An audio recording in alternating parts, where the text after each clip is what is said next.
কালমার আগে পরে আল্লাহ, মাঝখানে রাসূল, সৃষ্টি কোলে মোদের নবীর নাই যে সমতুল। কালমার আগে পরে আল্লাহ, মাঝখানে রাসূল, সৃষ্টি কোলে মোদের নবীর নাই যে সমতুল। আল্লাহ পাকের প্রিয় নবী সৃষ্টির উপরে এলেন নূরের নবী যখন মক্কা নগরে, এলেন নূরের নবী যখন মক্কা নগরে। কালেমা মুখে নিয়ে মূর্তি সিজদায় পড়ে এলেন নূরের নবী যখন মক্কা নগরে। খারাপ লাগতেছে আমার বাবাজিরা, একটু মনোযোগ। রাহমাতাল লিল আলামিন, মায়ার নবী, দয়ার নবী ওই কালেমার দাওয়াত দিতে এসেছেন বাজাম, লা ইলাহা ইল্লাল্লাহু মুহাম্মাদুর রাসূলুল্লাহ। কারণ এই দুইটার সংমিশ্রণে হবে এক কালেমা। কারণ কালেমার অংশ দুইটা, একটা হলো লা ইলাহা ইল্লাল্লাহ, অপরটা হলো মুহাম্মাদুর রাসূলুল্লাহ। এখন কেউ যদি শুধু লা ইলাহা ইল্লাল্লাহ জপতে থাকে, আপনারা বলুন কালেমার কি সমাপ্তি হয়? ওই কালেমার সমাপ্তি হবে তখন যখন লা ইলাহা ইল্লাল্লাহ জপতে জপতে পড়বে মুহাম্মাদুর রাসূলুল্লাহ সাল্লাল্লাহু আলাইহি ওয়াসাল্লাম, তখনই ওই কালেমার সমাপ্তি হবে। আমার মদিনার কামলিওয়ালা নবী, মায়ার নবী, দয়ার নবী ওই কালেমার দাওয়াত দিতেই এই পৃথিবীর মধ্যে দয়াল নবীর শুভাগমন হয়েছে। মদিনার কামলিওয়ালা নবী পৃথিবীর মধ্যে শুভাগমন করে ওই কালেমার দাওয়াত দিতে যাইয়া অস্ত্র হাতে নেন নাই, বোমা হাতে নেন নাই, লাঠি হাতে নেন নাই। আমার নবী মধুমাখা জবান মুবারক দিয়া ওই কালেমার দাওয়াত দিতেন। ওই কালেমার দাওয়াত নিয়ে রাসূল প্রথম গেলেন আপন চাচা আবু জেহেলের কাছে। জোরে বলেন কার কাছে? আমার নবী প্রথম আবু জেহেলের কাছে কালেমার দাওয়াত নিয়ে গিয়ে বললেন, চাচা এই কালেমা সত্যবাণী, আপনি কালেমা পাঠ করুন। আবু জেহেল ডাক দিয়া কই, ভাতিজা এই কালেমা যে সত্যবাণী এটার কি প্রমাণ তোমার কাছে আছে? আমার নবী মুস্কি মুস্কি হাসি দিয়া বললেন, চাচা এই কালেমা যে সত্যবাণী এটার কোন প্রমাণ আপনার দরকার? কোন ডকুমেন্ট দিলে আপনি বিশ্বাস করবেন যে এই কালেমা সত্যবাণী? আবু জেহেল তখন ডাক দিয়া কই, ভাতিজা আমি তখনই মনে করব তোমার এই কালেমা সত্যবাণী যদি তুমি আসমানের চন্দ্র দুই টুকরা করে দেখাও। আমার রাসূল মুস্কি মুস্কি হাসি দিয়ে বললেন, চাচা আসমানের চন্দ্র দুই টুকরো হলে কি আপনি কালেমা পড়বেন? আবু জেহেল কয়, আগে তুমি দেখাও। আপনারা বলেন আমার রাসূল দেখাতে পারবেন কি পারবেন না? কাশীপুরের নবীর প্রেমিকেরা, আমার দয়াল নবী, মায়ার নবী আবু কুবাইস পাহাড়ের মধ্যে দাঁড়াইয়া, জাবালে আবু কুবাইস একটা পাহাড় মক্কা নগরীতে আছে বাজাম। এখনো পর্যন্ত আপনারা যদি হজে যান এই জাবালে আবু কুবাইস পাহাড়ের চিহ্নটা দেখতে পারবেন। আমার রাসূল যেখানে দাঁড়াইয়া চাঁদকে ইশারা করেছিলেন, নবীজির পাও মুবারকের চিহ্নটা এখন পর্যন্ত সেই জায়গার মধ্যে আছে। আব্বাজির আমার মদিনার কামলিওয়ালা নবী, দয়ার নবী, মায়ার নবী হাত মুবারক উঠাইয়া আঙ্গুল মুবারক দিয়া চাঁদের দিকে ইশারা করলেন। চাঁদ দু টুকরো হবে কি হবে না? अबू जहल ने भी कहा चाँद दो टुकड़े करे, वो भी करके दिखाया है, वो नबी हमारा है, वो नबी हमारा है।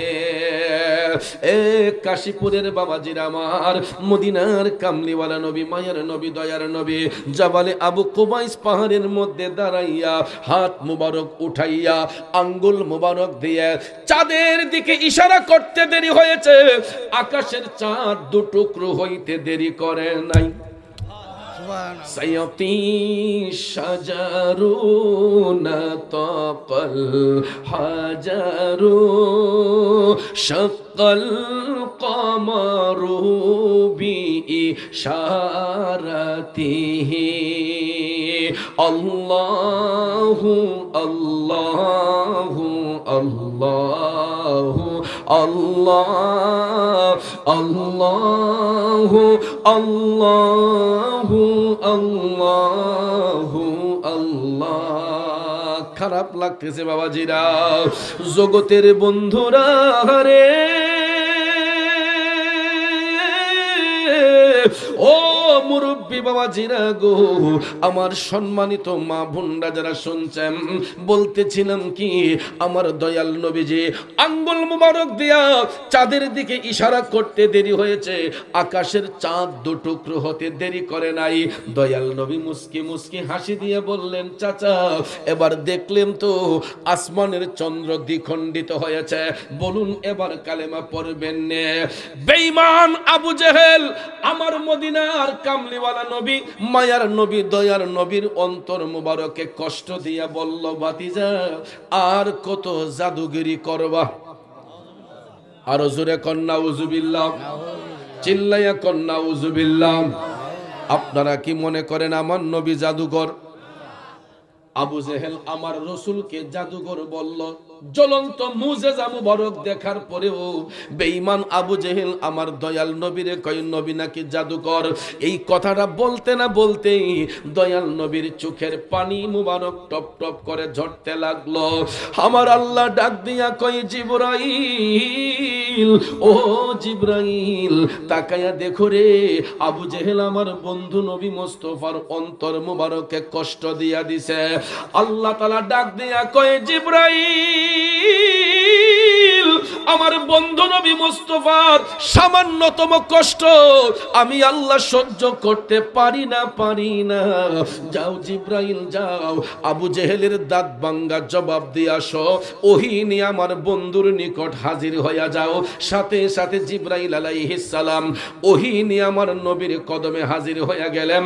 আল্লাহ রাব্বুল আলামিন ঘোষণা করলেন, বিসমিল্লাহির রহমানির রহিম,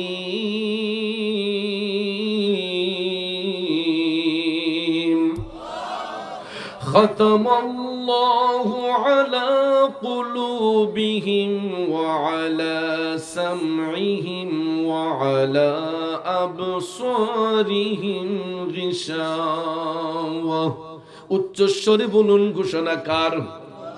আল্লাহ রাব্বুল আলামিন ঘোষণা পাঠাইলেন, খাতামাল্লাহ, আমি আল্লাহ মোহর মেরে দিলাম, শিল মেরে দিলাম। শুধু আবু জেহেল নয়, কিয়ামত পর্যন্ত আবু জেহেল মার্কা যত মুনাফিক থাকবে, এই জন্য আল্লাহ তাআলা ভবিষ্যৎবাণী দিয়ে বললেন, আলা কুলুবিহিম, সমস্ত মুনাফিকদের অন্তরে, ওয়া আলা সামিহিম, তাদের কর্ণসমূহের মধ্যে, ওয়া আলা আবসারিহিম গিশাওয়া, এবং তাদের দৃষ্টি শক্তির মধ্যে। ও কাশীপুরের বাবাজিরা, আবু জেহেল মার্কা মুনাফিক যারা হবে, এরা সত্য জিনিসটা চোখ দিয়া দেখবে, কান দিয়া শুনবে, এরপরও অন্তর দিয়ে এটা স্বীকার করবে না। যেই কারণে আল্লাহ তাআলা ঘোষণা করেন, ওয়ালাহুম আযাবুন আযীম। ওই সমস্ত মুনাফিকদের জন্য আমি আল্লাহ যন্ত্রণাদায়ক শাস্তি নির্ধারণ করে রেখেছি। তাইলে আপনারা বলুন, আবু জেহেল মার্কা মুনাফিকরা এখনো পর্যন্ত আছে না নাই? এরা শুরুতে ছিল, এখনো আছে, ভবিষ্যৎ থাকবে। এটা আমি চৌধুরী বলি না, আমার আল্লাহর কোরআন সাক্ষী দিছে। কথা কোন ঠিক কিনা?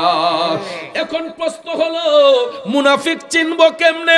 আব্বাজিরা আমার, মুনাফিক চিনা বড় কঠিন। কারণ হিন্দুদের মধ্যে মুনাফিক হয় না, বৌদ্ধদের মধ্যে মুনাফিক হয় না, ইহুদি খ্রিস্টানের মধ্যে মুনাফিক হয় না। বলেন না চৌধুরী সাহেব কেন? তাইলে শুনুন বাজাম, হিন্দু বৌদ্ধ খ্রিস্টান এরা এমনিতেই বেদিন মুশরিক, ঠিক না বেঠিক? হিন্দু বৌদ্ধ খ্রিস্টান এরা এমনিতেই বেদিন। মুনাফিক হবে মুসলমানের মধ্যে কিছু সংখ্যক লোক, ঠিক কিনা কম? এদেরকে চেনা বড় ডেঞ্জারাস। কারণ এদের লেবাস সুন্দর, পাগড়ি সুন্দর, জুব্বা সুন্দর, চেহারা সুন্দর, কিন্তু একটা জিনিস সুন্দর না, এটা হলো তাদের অন্তরটা অন্ধকার, তাদের কলবটা অন্ধকার, ঠিক কিনা বলেন? এই জন্য বাজান আমার বন্ধুরা আমার, মুনাফিকের চরিত্র সম্পর্কে রাসূল বলেছেন, মুনাফিক বেঈমানরা কাফেরের চেয়েও নিকৃষ্ট। কাফের তো জেনে বুঝেই কাফের, কিন্তু মুনাফিক এরা কাফেরের চেয়েও নিকৃষ্ট। তাইলে বলুন, আবু জেহেল মার্কা মুনাফিক এখন পর্যন্ত আছে না নাই? এরা কিয়ামত পর্যন্ত থাকবে। তাইলে বলুন ভাইয়ের আমার, আমরা কি মুমিন হতে চাই না মুনাফিক হতে চাই? আবু জেহেল আমার নবীর সাথে বিয়াদবি করার কারণে পরিণামটা ভালো হইছে না খারাপ হইছে? জোরে কোন না, ভালো না খারাপ? কেমন খারাপটা দেখেন বাজান। আবু বক্কর সিদ্দিক, হযরতে উমর আমার নবীর গোলামি করার কারণে এখনো নবীর পাশে শুয়ে আরাম করছেন। কথা কই না? হযরতে আবু বক্কর সিদ্দিক, হযরতে উমর রাদিয়াল্লাহু তাআলা আনহু নবীজির গোলামি করার কারণে এখনো সবুজ গম্বুজে আমার নবীজি যেখানে শুয়ে আছেন এর পাশে আবু বক্কর সিদ্দিক, হযরতে উমর রাদিয়াল্লাহু তাআলা আনহুমা শুয়ে শুয়ে আরাম করতেছেন। আর আবু জেহেল নবীর বংশের লোক হওয়ার পরেও আবু জেহেল নবীর সাথে বিয়াদবি করেছে, যেই কারণে তার পরিণামটা এতই খারাপ। পৃথিবীর লক্ষ লক্ষ হাজী সাহেব সাহেবানাগণ যখন মক্কা শরীফে হজ করতে যান, উমরা হজটা শেষ করার সাথে সাথে সাফা মারওয়াটা সাই করিয়ার সাথে সাথে যখন বের হয়, নাক বরাবর হইছে আবু জেহেলের বাড়ি। কথা কয় না? যারা গিয়েছেন তারা বলতে পারবে, সাফা মারুয়া সাই করিয়া যখন বের হবেন নাকের আগার মাঝে আবু জেহেলের বাড়ি। সেখানে অন্য কোনো জিনিস নাই আব্বা। হাজী সাহেবরা আরাম কইরা পেশাব পায়খানা করার জন্য শত শত হাম্মাম, শত শত কি টয়লেট, টয়লেট। আবু জেহেলের বাড়ি হচ্ছে হাজী সাহেবদের টয়লেট খানা। কথা কোন ঠিক কিনা?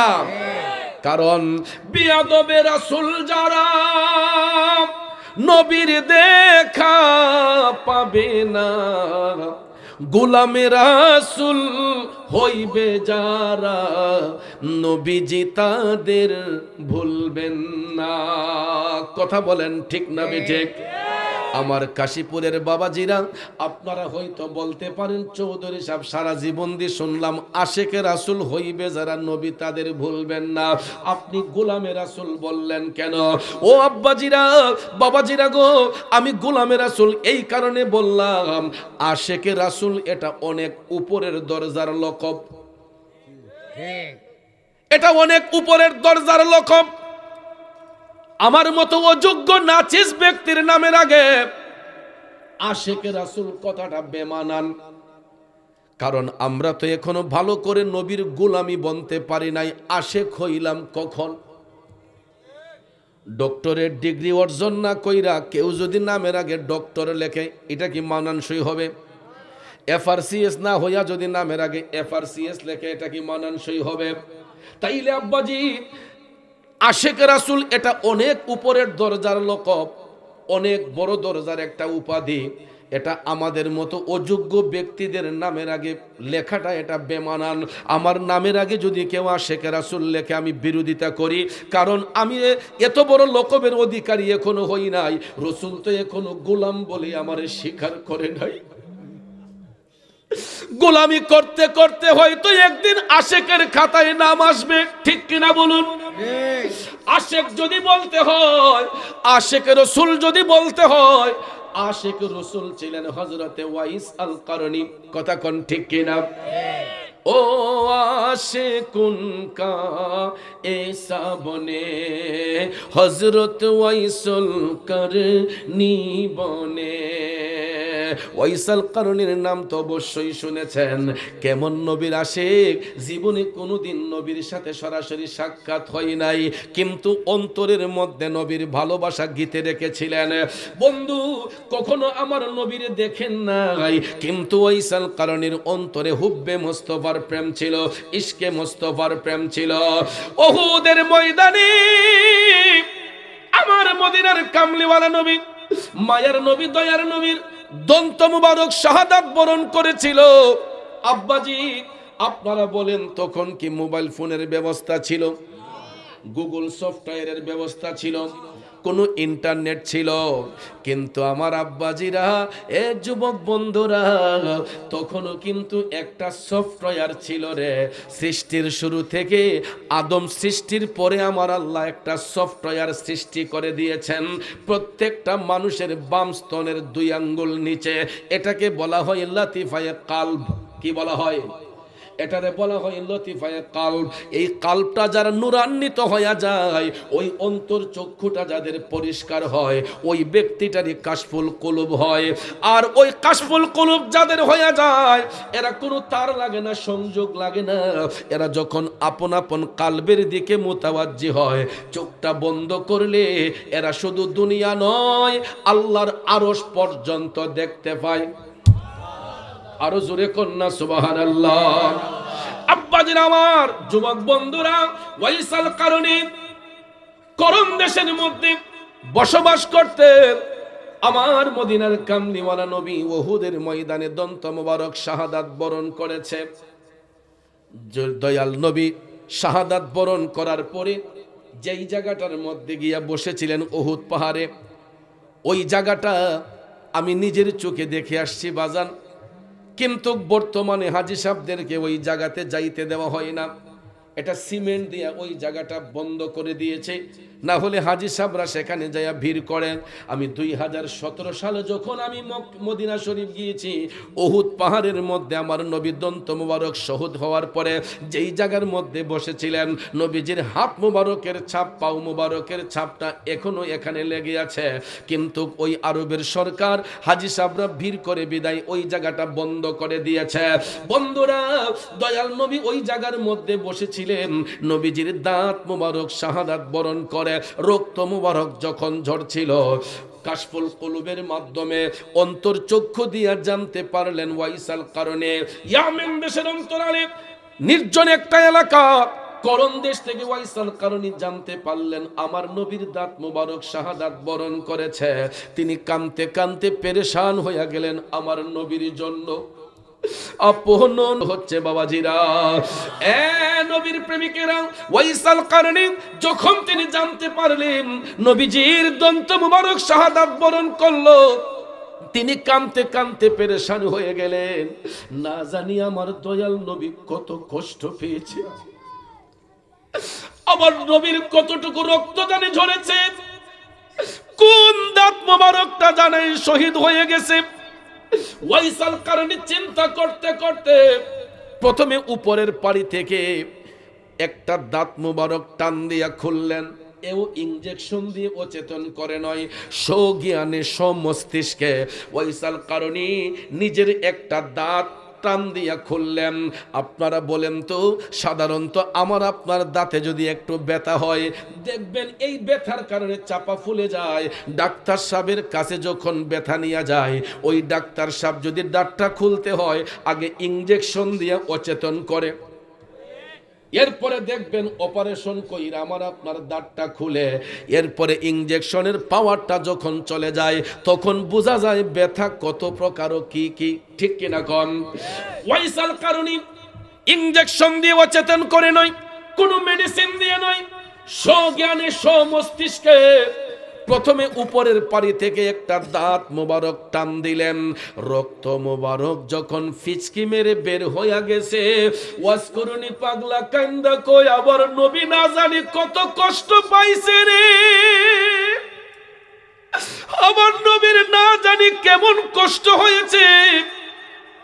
তখন তিনি নিচের পাড়ি থেকে আরেকটা দাঁত টান দিয়া খুললেন, কয় আহারে আমার নবীর না জানি কত কষ্ট হয়েছে।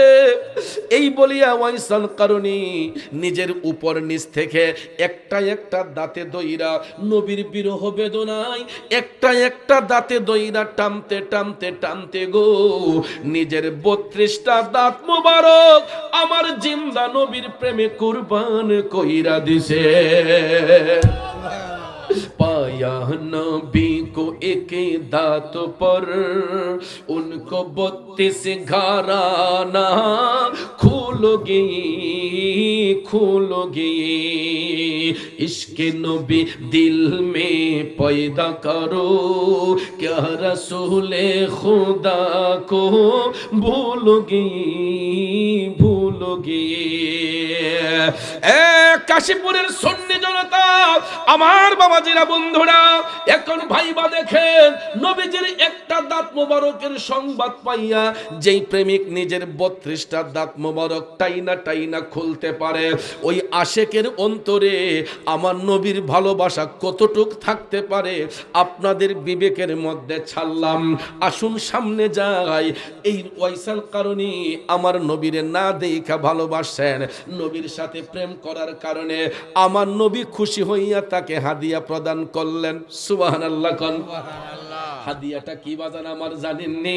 আমার নবী 63 বছর জিন্দেগি কাল মোবারক কাটানোর শেষ প্রান্তে যখন আসলেন, প্রতিদিন নবীজি আসহাবে সুফার মধ্যে বৈশা সাহাবাই কেরামের উদ্দেশ্যে নুরানি তালিম প্রদান করতেন। আমার নবী সাহাবাই কেরামের উদ্দেশ্যে ভাষণ দিতেন। হঠাৎ একদিন লক্ষ্য করে দেখেন সাহাবাই কেরাম আমার নবীজির শরীরের জুব্বা মোবারক খানা নূরে ঝলঝল করতেছে। আপনারা বলুন তো, পৃথিবীর মধ্যে এর চাইতে দামি পোশাক আর আসেনি? থাকতে পারে? পৃথিবীর মধ্যে সবচাইতে দামি পোশাক আমার নবীর শরীর মোবারকের জুব্বা মোবারক বাজানো। নবীজির জুব্বা মোবারক খানা নূরে ঝলঝল করতেছে। হঠাৎ করে হযরতে ওমর ইবনুল খাত্তাব রাদিয়াল্লাহু তাআলা আনহু দাঁড়াইয়া আমার নবীজির সালাম দিলেন, আসসালাতু ওয়াসসালামু আলাইকা ইয়া রাসূলুল্লাহ। নবী গো,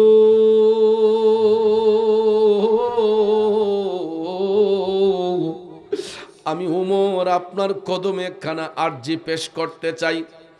মুচকি হেসে আমার রসুল বললেন, ওমর, কি এমন আরজি তুমি পেশ করতে চাও?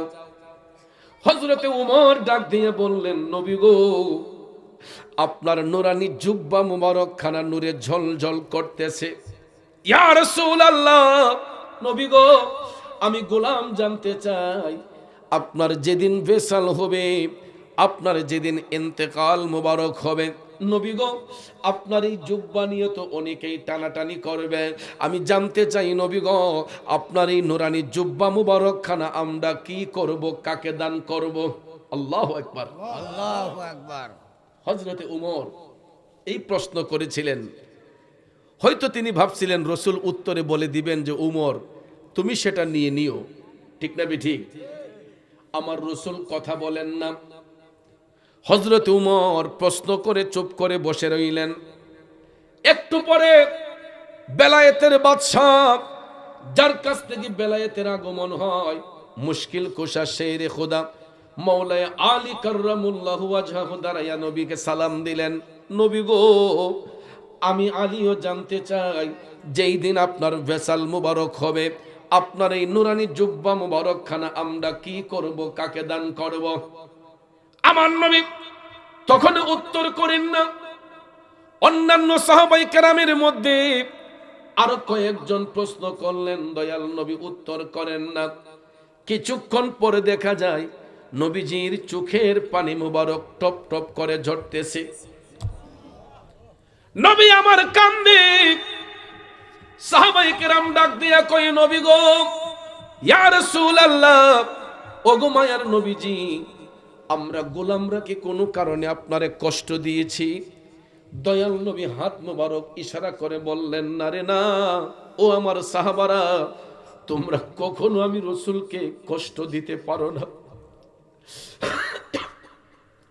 হযরতে ওমর ডাক দিয়ে কই, নবী গো, আপনাকে তো এমন করে কখনো কান্না করতে দেখি নাই। তখন মদিনার কামলিওয়ালা নবী বলতেছেন, ওমর, আমি এই মুহূর্তে আমার একটা পাগলার কথা স্মরণ কইরা কান্দি। সুবহানাল্লাহ। ওমর রে, আমি এই মুহূর্তে আমার একটা পাগলার কথা স্মরণ কইরা কান্দি।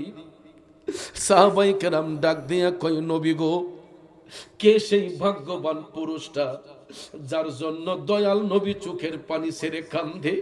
নবী গো, তার পরিচয় আমরা জানতে চাই। কে সেই প্রেমিকটা যার জন্য দয়াল নবী চোখের পানি ছেড়ে কান্দে? আমার নবী ডাক দিয়া কই, ওমর, আলী, আমার ওই পাগলার নাম হচ্ছে ওয়াইস। নাম কি? রাসূল বললেন আমার এই পাগলার নাম ওয়াইস। সাহাবায়ে কেরাম বললেন ইয়া রাসূলুল্লাহ কোনদিন তো ওই নাম আমরা শুনি নাই, উনি কোথায় থাকে, কি তার পরিচয়? তখন রাসূল বললেন ইয়ামেন দেশের অন্তরালে করন নামক একটা দেশ আছে, ওই করন দেশের মধ্যে আমার পাগল ওয়াইস বাস করে। যদি কোনোদিন সুযোগ হয় কোথাও যদি আমার পাগল ওয়াইসের সঙ্গে তোমাদের সাক্ষাৎ হয়, আমি নবীর পক্ষ থেকে আমার পাগল ওয়াইসকে তোমরা সালাম দিবা আর আমার গুনাহগার উম্মতের জন্য তার একটু দোয়া করতে বলবা। আর আমি নবীর এই ব্যবহৃত জুব্বাখানা আমার পাগল ওয়াইসকে তোমরা হাদিয়া দিয়ে আসবা। আল্লাহু আকবার। আর জোরে জোরে কন্যা সুবহানাল্লাহ। পাইলে নিরালাই গো নবী, পাইলে নিরালাই, পাইলে নিরালাই গো নবী, পাইলে নিরালাই। আমরা দুই কদমে চুমু খাবো, দুই কদমে চুমু খাবো, চরণ দুলি মাখবো গাই, পাইলে নিরালাই গো নবী, পাইলে নিরালাই, পাইলে নিরালাই গো নবী, পাইলে। নবীর শান শুনতে খারাপ লাগে বাজান। বন্ধুরে আমার রাসূল ডাক দিয়া বললেন ওমর, ও আলী শুনো, আমার এই জুব্বা নিয়া তোমরা কেউ টানা হেসরা করবা না। কোনোদিন যদি কোথাও আমার পাগল ওয়াইসের সাথে তোমাদের সাক্ষাৎ হয়, আমি নবীর পক্ষ থেকে তাকে সালাম দিবা, আমার গুনাহগার উম্মতের জন্য তার একটু দোয়া করতে বলবা। আর পরিশেষে আমি নবীর এই ব্যবহৃত জুব্বাখানা আমার পাগল ওয়াইসকে তোমরা হাদিয়া দিবা। সাহাবায়ে কেরাম ডাক দিয়া কয় নবী গো, আমরা না হয় কোনো একদিন তার সন্ধান যদি পাই, আমরা না হয় করন দেশে যাইলাম, কিন্তু ওয়াইস নামের তো আরো অনেক লোক সেখানে থাকতে পারে, আপনার পাগল ওয়াইসকে আমরা চিনব কেমন করে? কাশীপুর গ্রামে আব্দুল করিম নামে 2-4 জন লোক থাকতে পারে, আব্দুল কাদের নামে 2-4 জন লোক থাকতে পারে, ঠিক না ঠিক? তো সাহাবাই কেরাম বললেন ইয়া রাসূলুল্লাহ এই নামের তো আরো অনেক লোক করন দেশে থাকতে পারে, আপনার পাগল ওয়াইসকে আমরা চিনব কেমনে? আমরা তো কোনোদিন তাকে দেখি নাই। আপনারা বলেন আমার নবী কি কোনোদিন দেখছেন সরাসরি? নবীর সাথেও তো সরাসরি সাক্ষাৎ হয় নাই, দয়াল নবীর সাথে সরাসরি সাক্ষাৎ হয় নাই। এমত অবস্থায় সাহাবায়ে কেরাম পরিচয় জানতে চাইলেন ইয়া রাসূলুল্লাহ আপনার পাগল ওয়াইসকে আমরা চিনব কেমনে? এখন আপনারা বলুন কাশীপুরের ভাইয়েরা, আমার নবী পরিচয় বলে দিতে পারবেন কি পারবেন না? আরো জোরে কোন এই বিশ্বাস আছে না নাই? বন্ধুরে আমার নবী কেমন নবী? মদিনার কামলিওয়ালা নবী ডাক দিয়ে কই উমর, ওই নামের কাউকে যদি কোনোদিন খুঁজে পাও, এত সহজে সে তার নাম পরিচয় বলবে না, কিন্তু দেখবা তার ডান হাতটা মুঠ করা থাকবে, ডান হাতটা মুঠ করা থাকবে, হাতের মুঠটা যদি খুলতে পারো দেখবা তার হাতের মধ্যে সাদা একটা দাগ আছে। সুবহানাল্লাহ। এ বন্ধু, এই কথা জানার সঙ্গে সঙ্গে সাহাবায়ে কেরাম তারা শান্তিত হইয়া তাদের ঈমানকে মজবুত করিয়া, কারণ আল্লাহর নবীর জবান মুবারকের কথা সাহাবায়ে কেরাম অন্তর দিয়া বিশ্বাস করতেন, ঠিক কিনা বলেন? সাহাবায়ে কেরাম নবীজির কথার প্রতি শ্রদ্ধাশীল হইয়া পরিচয় পাইয়া তারা আপন আপন রওজাতে, আপন আপন হুজরাতে চলে গেলেন। আপন আপন হুজরাতে যাওয়ার পরে এরপর থেকে দিন যায় রাত যায়, দিন যায় রাত যায়, যাইতে যাইতে যাইতে যাইতে গো হঠাৎ একদিন শোনা যায় আমার মদিনার কামলিওয়ালা নবী, দয়ার নবী, মায়ার নবীর বেসাল মুবারক হয়েছে, ইন্তেকাল মুবারক হয়েছে।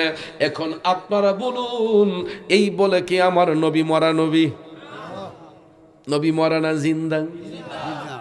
বাবাজিরা আমার, এখন যদি আপনাদেরকে প্রশ্ন করি রাসূল যদি জিন্দা নবী হয়, জিন্দা নবীর আবার ইন্তেকাল হয় কেমনে? ঠিক না বেঠিক? বাতেলরা এই সমস্ত কিছু কথা বলে ইমোশনাল হিট দিয়ে আমরারে ফেসোবালাই দেয়। রাসূল যদি জিন্দা নবী হয়, জিন্দা নবীর আবার ইন্তেকাল হয় কেমনে? এখন তারে বুঝাইবেন কিভাবে? ও বন্ধু, এই উত্তরটা দেওয়ার জন্য আমাদের আকল দিয়া বিবেক দিয়া তাকে প্রশ্ন করতে হবে যে আচ্ছা ভাই আপনি বলেন তো, রসুল কি এই পৃথিবীতে শিখতে আসছেন না শিখাইতে আসছেন? কথা কয় না। আল্লাহ ব্যতীত আমার নবীর কোন শিক্ষক এই পৃথিবীতে আছে? নবীজির শিক্ষক কে? আল্লাহ। পৃথিবীর কোন ব্যক্তি না। দুনিয়ার জমিনে কারো থেকে আমার রসুলকে শিক্ষা নিয়েছেন? বরঞ্চ গোটা সৃষ্টি জগৎকে শিক্ষা দেওয়ার জন্য আমার আল্লাহ তাআলা দয়াল নবীরে সব কিছু শিখাইয়া বুঝাইয়া জানাইয়া পৃথিবীর মধ্যে পাঠিয়েছেন শিক্ষা দেওয়ার জন্য। ঠিক কিনা কোন? অর্থাৎ কুল্লু নাফসিন যায়িকাতুল মাউত, প্রত্যেক আত্মাকে মৃত্যুর স্বাদ গ্রহণ করতে হবে, এটা চিরন্তন সত্য। ঠিক কিনা কম? শুধুমাত্র ওই জিনিসটা শিখাইবার জন্য বুঝাইবার জন্য আমার দয়াল নবীর বেসাল মুবারক হয়েছে, ইন্তেকাল মুবারক হয়েছে। ডিস্টেন্সটা হলো, আমি আপনি যখন মারা যাই মসজিদের মাইকে এলান করা হয়, জানাজার নামাজ পড়ার জন্য দাওয়াত করা হয়, মুসল্লিরা জানাজার মাঠে যাইলে একজন ইমাম সাহেব জানাজা দিয়া ওই মৃত ব্যক্তিকে কবরে দাফন করে। ঠিক কিনা কোন? এখন আমার নবী যদি মরা নবী হইতেন, নবীরও তো জানাজা হওয়ার কথা ছিল। ঠিক কিনা? নবী যদি মরা নবী হইতেন, নবীজিরও তো জানাজা হওয়ার কথা ছিল। আপনারা বলেন পৃথিবীর মধ্যে এমন কোন যোগ্যতা সম্পন্ন ইমাম আছে কি যে আমার নবীর জানাজা পড়াবে? এমন কোন যোগ্য সম্পন্ন ইমাম পৃথিবীর বুকে পয়দা হয় না নবীর জানাজার নামাজ পড়াবে। কেনই বা পড়াবে? আমার নবী তো হায়াতুন নবী, জিন্দা নবী। জিন্দা নবীর আবার ইন্তেকাল হয় কেন? এই কারণে হয় আমাকে আপনাকে শিখাইবার জন্য, বুঝাইবার জন্য যে আমরা দুনিয়াতে চিরস্থায়ী নয়, এই দুনিয়াটা ছেড়ে আমরা আরেকটা জগতে যাব, এটা হলো কবরের দেশ, পরজগৎ। কথা কোন ঠিক কিনা? এই ইহজগৎ থেকে আমরা পরজগতে যাব। আমার নবী কি শুধু ইহজগতের নবী না, পরজগতের নবী? ইহজগতের নবী, পরজগতের নবী। কথা কোন ঠিক কিনা? এই জন্য নবীর উপাধি হইল রাহমাতাল লিল আলামিন। বাজানো, আলাম হচ্ছে এক বচন, এর বহু বচন হচ্ছে আলামিন। আলাম দ্বারা একটা জগৎরে বোঝানো হয়, আর আলামিন দ্বারা আল্লাহর কুল কায়নাতকে বোঝানো হয়। আমার আল্লাহ হচ্ছেন রাব্বুল আলামিন, আমার নবী হচ্ছেন রাহমাতাল লিল আলামিন। আপনারা একটা জিনিস প্র্যাকটিক্যালি প্রমাণ নেবেন, আল্লাহ যে হাবিবরে কত ইজ্জত দিছে। রাব্বুল আলামিন আল্লাহর উপাধি, রাহমাতাল লিল আলামিন নবীর উপাধি। বাজাম, রাব্বুল আলামিন লিখতে আরবি যতটা অক্ষর লাগে, রাহমাতাল লিল আলামিন লিখতে আরবি ততটা অক্ষর লাগে। শুধু তাই নয়, লা ইলাহা ইল্লাল্লাহ কালেমা লিখতে আরবি যতটা অক্ষর লাগে, মুহাম্মদুর রাসূলুল্লাহ লিখতে আরবি ততটা অক্ষর লাগে। বাজানো, মক্কাতুল মুকাররমা লিখতে আরবি যতটা অক্ষর লাগে, মদিনাতুল মুনাওয়ারা লিখতে আরবি ততটা অক্ষর লাগে। দুনিয়াতে মসজিদ লিখতে আরবি যতটা অক্ষর লাগে, মাদ্রাসা লিখতে ততটাই অক্ষর লাগে।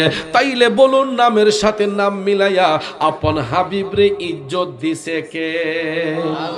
আল্লাহ দিয়েছেন নবীকে সম্মান, তোমারই হিংসায় হবে কি? আল্লাহ দিয়েছেন নবীকে সম্মান। ঠিক কিনা?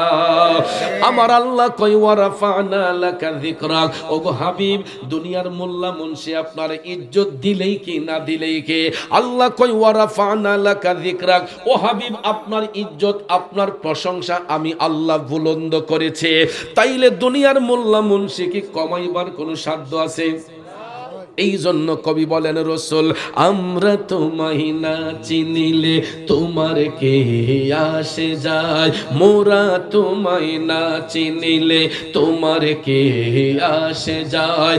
দোনো জাহান নবীজির নূরি কদমে ঝুকায়, দোনো জাহান নবীজির নূরি কদমে ঝুকায়। ঠিক না বেঠিক? এ বন্ধু, ও আমার বাবাজিরা গো, আমার নবীর বিশাল মুবারক হয়েছে শুধুমাত্র আমাকে আপনাকে শিক্ষা দেওয়ার জন্য। কারণ নবী যদি মরা নবী হইতেন, ওই নবীরও জানাজা হইতো। কিন্তু পৃথিবীর মধ্যে এমন কোন ব্যক্তি একটা সহিহ সনদ দিয়া প্রমাণ করতে পারবে না যে নবীর ওফাতের পরে জানাজার নামাজ পড়াইছেন অমুক ইমাম সাহেব। কারণ এমন কোন ইমাম সাহেব পৃথিবীর বুকে জন্ম নেয় নাই যে আমার নবীর আগে দাঁড়াইবে, ঠিক কিনা কন? কারণ বন্ধু, আল্লাহ পাক যখন হাবিবকে মেরাজ শরীফের মধ্যে নিয়েছিলেন, তখনও মসজিদুল আকসার মধ্যে সমস্ত আম্বিয়া কেরামগণকে হাজির করাইয়া আমার নবীজিকে ইমামতির মুসল্লায় দিয়া সমস্ত নবীগণ আমার নবীর পিছনে ইক্তেদা করার কারণে আমার নবীর এখানে একটা উপাধি ছিল ইমামুল আম্বিয়া, ঠিক কিনা কন? রসুলকে বলা হয়েছিল ইমামুল আম্বিয়া, ইমামুল মুরসালিন। যখন রসুল বাইতুল মুকাদ্দাসে নামাজ আদায় করেছিলেন, এই জন্য একটা গজলের মধ্যে আমি গিয়েছিলাম, মসজিদুল আকসাতে গিয়া দেখেন নবী কুল আম্বিয়া, ইমাম হয়ে নূর নবীজি 2 রাকাত নামাজ পড়ান, ইমাম হয়ে নূর নবীজি 2 রাকাত নামাজ পড়ান। আমি পাপী অপরাধী গাইব কি নবীজির শান, ইয়া রাসূলুল্লাহ ইয়া হাবিবাল্লাহ, বলুন ইয়া রাসূলুল্লাহ ইয়া হাবিবাল্লাহ, ইয়া রাসূলুল্লাহ ইয়া হাবিবাল্লাহ। খারাপ লাগতেছে আমার বাবাজিরা, আমার নবী সমস্ত নবীগণের নবী, গোটা জগতের জন্য তিনি রহমত। ওই নবী দুনিয়াতে সংসার করার জন্য আসেন নাই, ঘর বাড়ি বানাইবার জন্য আসেন নাই, অর্থ করি পাহাড় গড়ার জন্য রসুল আসেন নাই। নবীজি এসেছেন শুধু আমাকে আপনাকে আলোর পথ দেখানোর জন্য, মিথ্যা থেকে দূরে সরানোর জন্য, সত্যের পথ খুঁজে রাখার জন্য। দয়াল নবীকে আল্লাহ তাআলা পৃথিবীতে পাঠিয়েছেন, কথা বলেন ঠিক কিনা? ভাই আমার ওই দিকে আলোচনা করলে ঘন্টা চলে যাবে, আসুন মূল বক্তব্য চলে যায়। আমার নবীর বিশাল মুবারকের পরে নবীজি সবুজ গম্বুজের নিচে আরামে গিয়েছেন। এখন তো নবীজির জুব্বা মুবারক কি করবেন? নবী তো ওসিয়ত করেছেন যে এটা ওয়াইসাল কারণীর জন্য বরাদ্দ, ঠিক কিনা কোন বন্ধু? হযরত উমর রাদিয়াল্লাহু তাআলা আনহু নবীজির জুব্বা মুবারক খানা ভাঁজ করলেন। হযরত আলীকে বললেন, আলী চলুন আমরা ইয়ামেন দেশে একটা সফর করব, জুব্বাখানা সাথে নিয়ে নেই, যদি ওয়াইসাল কারণীর সন্ধান পাই দিয়ে আসবো। ওয়াইসাল কারণী করণ দেশের মধ্যে বাস করেন। ইয়ামেন হলো একটা প্রদেশের নাম। হযরতে উমর মওলা আলীকে সাথে নিয়ে নবীজির জুব্বা মোবারক খানার সঙ্গে করে তারা দুইজন সফরের উদ্দেশ্যে বের হলেন। সফর কইরা তারা ইয়ামেন দেশের মধ্যে গিয়া উপস্থিত হলেন। আল্লাহু আকবার, আল্লাহু আকবার। ইয়ামেন দেশে উপস্থিত হইয়া সেখানে তারা দ্বীনি আলোচনা করতেছেন। প্রতিদিন এক একটা মাজলিসের মধ্যে বৈশা তারা আলোচনা করেন, মানুষদেরকে হেদায়েতের বাণী শিক্ষা দেন, কোরআন সুন্নাহর আলোকে মানুষদেরকে সত্যের পথে আহ্বান করেন। এটা হলো মুমিনদের কাজ। কাদের কাজ? মুমিনদের কাজ হলো পথহারা মানুষদেরকে সঠিক পথের দিশা দেখানো, পথহারা মানুষদেরকে, অন্ধ পথের যাত্রীদেরকে আলোর পথে নিয়ে আসা। এটাই হলো ইমানদারের কাজ, ঠিক কিনা কোন? আর বেঈমান মুনাফিকের কাজ হলো মানুষদেরকে কিভাবে অন্ধের পথে নেওয়া যায়, খারাপ রাস্তায় নেওয়া যায়। এটা হলো বেঈমান মুনাফিকের কাজ, ঠিক কিনা বাজান? হযরত ওমর ইয়ামেন দেশের মাজলিসের মধ্যে বসিয়া প্রতিদিন এক একটা মাজলিসে আলোচনা করতেন। হঠাৎ একদিন দেখা যায় এই মাজলিসের মধ্যে, ইয়ামেন দেশে একটা মাজলিসে অনেক লোক সমাগম হয়েছে, অনেক মানুষের সমাগম। হঠাৎ করে হযরত আলী দাঁড়াইয়া মাজলিসের লোকদেরকে বলতেছেন, ও মাজলিসের ভাইয়েরা, এই মাজলিসের মধ্যে করণ দেশের কোন লোক এখানে আসছেননি? এই কথা বলাতে হঠাৎ করে দেখা যায় পিছন দিক থেকে 2-4 জন লোক হাত তুলছে যে হুজুর, আমরা তো করণ দেশের বাসিন্দা, আমরা করণ দেশের বাসিন্দা। বন্ধুরা আমার, বাবাজিরা গো, করণ একটা নির্জন এলাকা। ওই এলাকার লোকেশন অনেকেই জানতো না আব্বাজির আমার, কারণ ইয়ামেন তো একটা প্রদেশের নাম, কথা কোন ঠিক কিনা? ওই প্রদেশের অন্তরালে ছোট্ট একটা এলাকার নাম করণ। প্রায় মাজলিসে তারা তাল্লাশ করতেন, কেউ বলে হুজুর চিনি না। কারণ হবিগঞ্জ একটা সদর উপজেলা, এই উপজেলার অধীনে এমনও গ্রাম আছে আমরা হবিগঞ্জে বাস করে অনেকে চিনি না, আছে না? নাকি উপজেলার সবটি গ্রাম চিনেন? যেমন কাশীপুর, এটা সদর উপজেলা না? সদর উপজেলা। তো চিন্তা করেন এই উপজেলার অধীনে কাশীপুর যে একটা গ্রাম, আমিও অনেক চিনতাম না, বা আমার গ্রাম কোনটা অনেকে আপনারা জানেন না, ঠিক না? ঠিক ভাইয়ের আমার, বন্ধুর আমার, ইয়ামেন হলো একটা প্রদেশের নাম। এই প্রদেশের অন্তরালে ছোট্ট একটা এলাকার নাম হচ্ছে করণ, অনেকেই চিনে না। হঠাৎ একদিন বড় একটা মাজলিসের মধ্যে যখন হযরত আলী বললেন এখানে করণ দেশের কোন লোক আসছেননি, 2-4 জন লোক হাত তুলে বলতেছে হুজুর আমাদের বাড়ি করণ। সঙ্গে সঙ্গে হযরত উমর বললেন আপনারা আমাদের একটু কাছে আসেন। তারা অনেকটা দূরে ছিলেন, মাজলিসের পিছন দিকে লোকগুলা ছিল, এদেরকে বলা হলো ভাই আপনারা একটু কাছে আসেন। এরা যখন কাছে আসলো, এবার হযরত উমর ডাক দিয়ে বললেন ভাইরা আপনারা বলুন তো আপনাদের করণ দেশে ওয়াইস নামে কোনো লোক বাস করেনি? এ বেড়াইতে ঠোঁটমোট হুকাইয়া কইতেছে, কয় না হুজুর এই নামের তো কোনো লোক আমাদের সমাজে বাস করে না। হযরত আলী ডাক দিয়া বলতেছেন আচ্ছা বলেন তো ওই নামের কোন ব্যক্তিকে আপনাদের এলাকায় চিনেননি? এমন সময় করণ দেশের মায়েরা কয় হুজুর ওই নামের কোন লোক আমাদের সমাজে বাস করে না, তবে ওই নামের একটা পাগলা আছে হুজুর। প্রায় সময় দেখি একটা গাইড কান্দের মাঝে লইয়া আমাদের এলাকায় নির্জন একটা জঙ্গল আছে, ওই জঙ্গলের ভিতরে আনাগোনা করে। সুবহানাল্লাহ।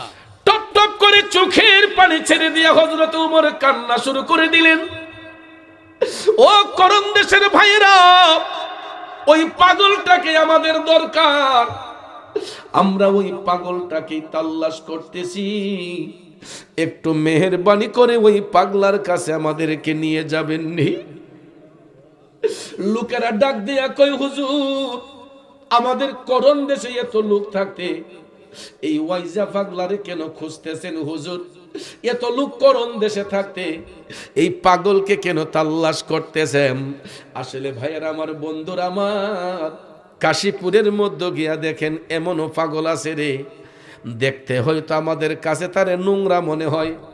কাশীপুরের মধ্যে গিয়া দেখেন এমনও পাগল আছে, রাস্তা দিয়ে হাঁটলে আমাদের কাছে তারে দেখতে খারাপ লাগে, হয়তো তারকে আমরা দেখতে অপছন্দ করি, আমাদের কাছে হয়তো পাগলারে দেখতে নোংরা লাগে, কিন্তু যাইয়া দেখেন ওই পাগলাটাও নির্জনে আমার মৌলার সাথে প্রেম কইরা আল্লাহর বন্ধু হইয়া গেছে। সুবহানাল্লাহ। এই জন্য বাজান গীবত করা আমি পছন্দ করি না, আমি নিজেও চেষ্টা করি এটা থেকে বাঁচার জন্য। সবাইকে বলি কে কোন ভাবে আছে, কে কোন নিয়তে আছে আমরা কি বলতে পারবো? না।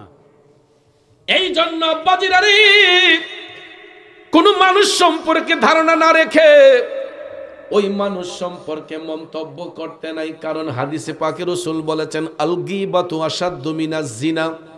কোন মানুষ সম্পর্কে ধারণা না রাখা গীবত করা এটা জিনার চাইতো খারাপ কাজ, ঠিক না ঠিক?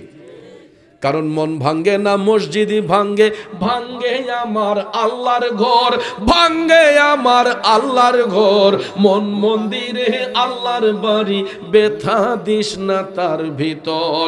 মন ভাঙ্গে না মসজিদই ভাঙ্গে, ভাঙ্গে আমার আল্লাহর ঘর, ভাঙ্গে আমার আল্লাহর ঘর, মন মন্দিরে আল্লাহর বাড়ি, ব্যথা দিস না তার ভিতর। ঠিক কিনা বাজান? গভীর মনোযোগ সুযোগ না যাই না কোনো মানুষ সম্পর্কে মন্তব্য করতে নাই, একটা মানুষ সম্পর্কে নির্ভরযোগ্য প্রমাণ দলিল রাইখা ওই মানুষ সম্পর্কে মন্তব্য করতে হবে। এ বন্ধু, ওয়াইসাল কারণী লোকালয়ের অন্তরালে নির্জনে বৈশা আমার মৌলার সাথে প্রেম করত, আমার নবীরে তাল্লাশ করত। হযরতে উমর ডাক দিয়া কয়, ভাইয়েরা আমরা ওই পাগলার একটু তাল্লাশ করছি, পাগলার সন্ধান চাই, একটু নিয়ে যাবেন নি ওই পাগলার কাছে। লোকেরা কয়, হুজুর আমাদের এলাকার কোনো মানুষ জংলার ভিতরে ভয়ে যায় না কেন? জংলার ভিতরে হিংস্র প্রাণী থাকে, বাঘ সিংহ জীবজন্তুগুলা, হিংস্র জীবজন্তু যেইগুলা এরা জংলার ভিতরে থাকে। কথা কোন ঠিক না বেঠিক? কিন্তু আমার ভাইয়েরা আমরা হয়তো জীবজন্তুর ভয়ে, বাঘ সিংহের ভয়ে জংলার ভিতরে যাই না। যারা আল্লাহর প্রেমে ফানা হয় এদেরকে জংলার বাঘেও খায় না, ঠিক কিনা কম? এদেরকে জংলার বাঘেও খায় না। এ বন্ধু, আর আল্লাহর বন্ধু যারা হয় এরা জংলার উপরে যাইয়া, জংলার ভিতরে যাইয়া পাহাড়ের চূড়ায় বৈশাই আমার মওলারে তাল্লাশ করছে।